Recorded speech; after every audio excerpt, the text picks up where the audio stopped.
Ivoiriennes, mes sœurs, Ivoiriens, mes frères, mes chers compatriotes, la Côte d'Ivoire, notre pays, amorce un tournant décisif de sa jeune histoire. À quelques 6 mois de l'élection présidentielle, l'atmosphère politique commence à surchauffer. C'est vrai. Il s'en trouve des personnes qui font l'aveuglement volontaire pour nier les nuages qui commencent à s'amonceler dans le ciel politique ivoirien. Mais, de ce que j'entends, de ce que je vois, j'ai fait malheureusement le constat d'une Côte d'Ivoire qui inquiète. Et en tant que fils de cette nation, je ne peux rester encore silencieux face à une telle situation. De quoi s'agit-il? C'est un secret de polichinelle. L'actualité politique est marquée par des débats qui se cristallisent autour de la commission électorale indépendante et la radiation en cascade de la liste électorale des figures majeures politiques, notamment le président Laurent Gbagbo, Guillaume Soro, le ministre Tidiane Thiam, président du PDCI-RDA, et moi-même, Charles Blé Goudé, président du Congrès panafricain pour la justice et l'égalité des peuples, COJEP. En ce qui me concerne, en plus des personnalités politiques que je viens de citer, j'ai été radié de la liste électorale pour cause de condamnation par contumace, que j'ai toujours contestée. Après la publication de la liste électorale le 17 mars dernier, à l'ouverture du contentieux, j'ai saisi la commission électorale locale de la CEI à Dibéroua. Après avoir siégé, ma requête a été rejetée par la CEI. Poursuivons toujours la voie légale. Mes avocats et moi avons saisi le tribunal de Gagnoa. En sa session du vendredi 25 avril dernier, le tribunal de Gagnoa a rejeté mon recours pour confirmer ma radiation de la liste électorale. Je continuerai de me battre parce que je n'accepte pas cette décision. J'espère toujours que le droit sera dit afin que je puisse être réhabilité dans mes droits civiques et politiques. Ces radiations se fondent sur des décisions judiciaires aux couleurs politiques.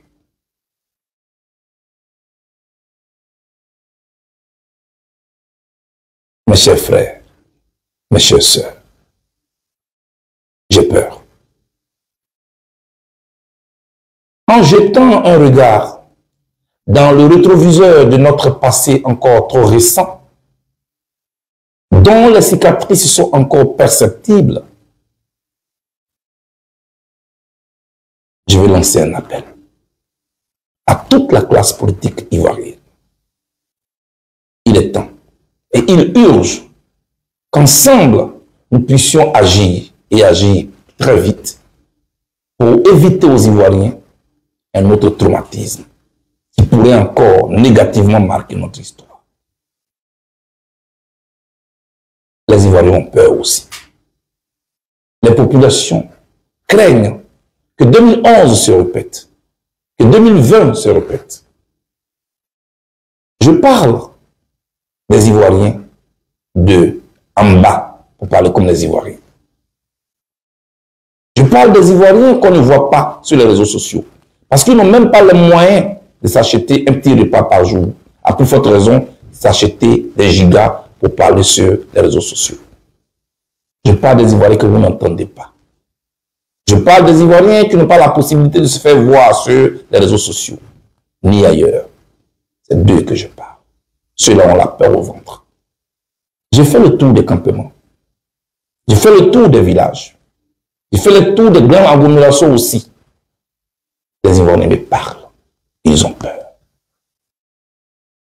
Cela engage la responsabilité de la classe politique ivoirienne.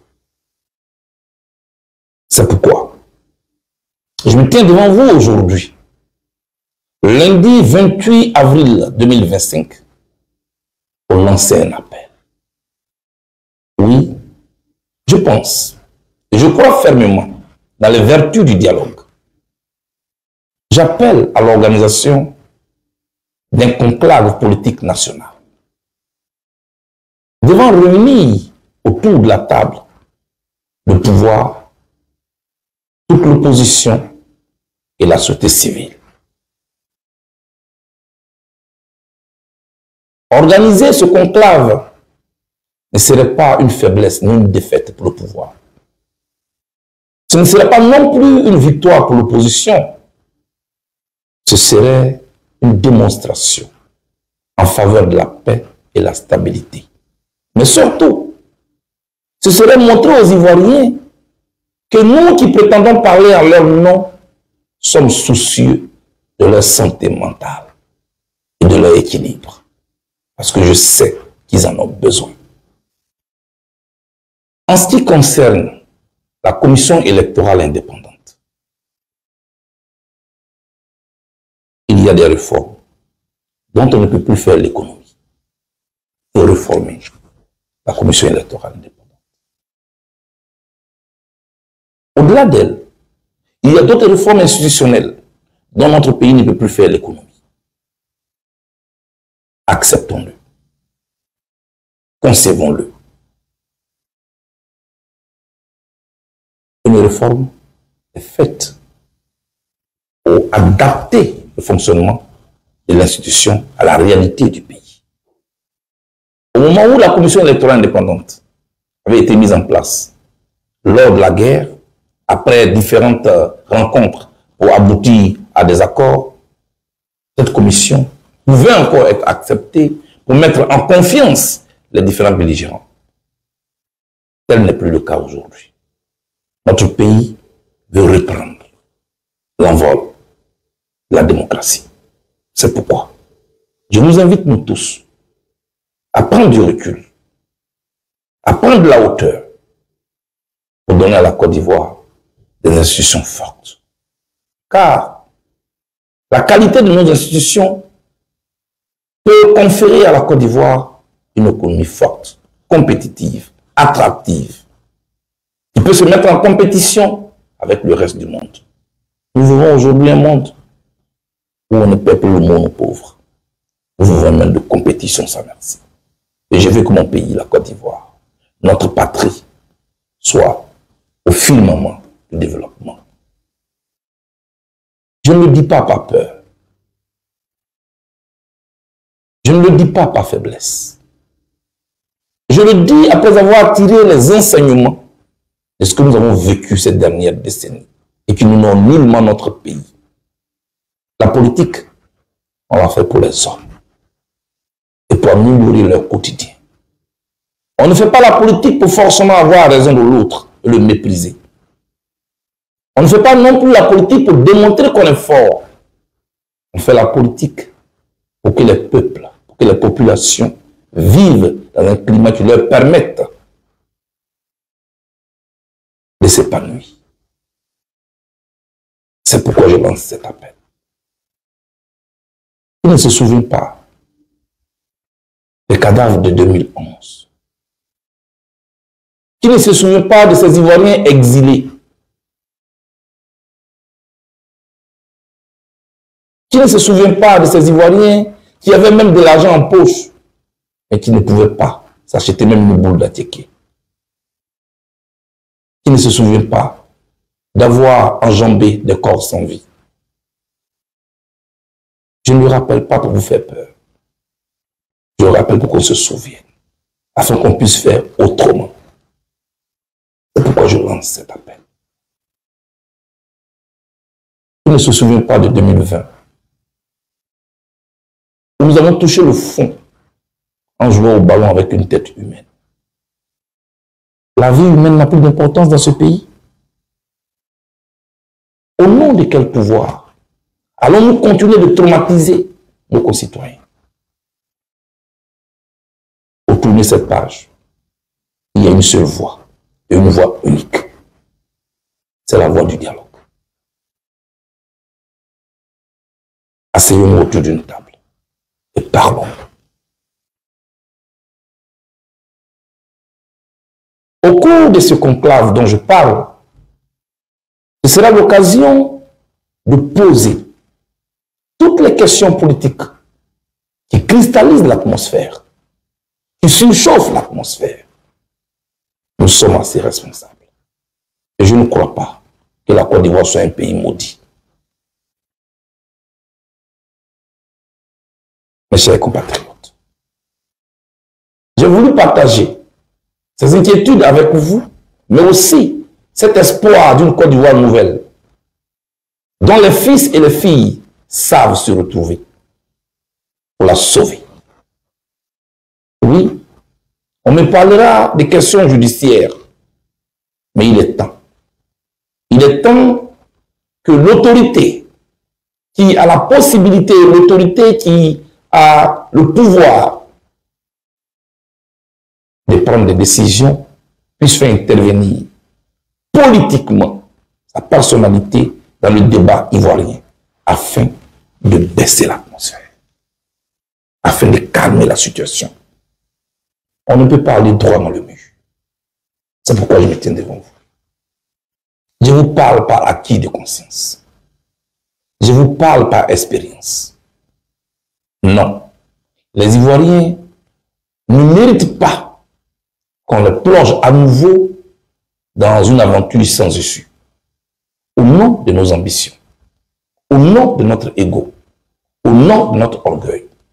Nos formations politiques ne sont pas au-dessus de la vie de nos concitoyens.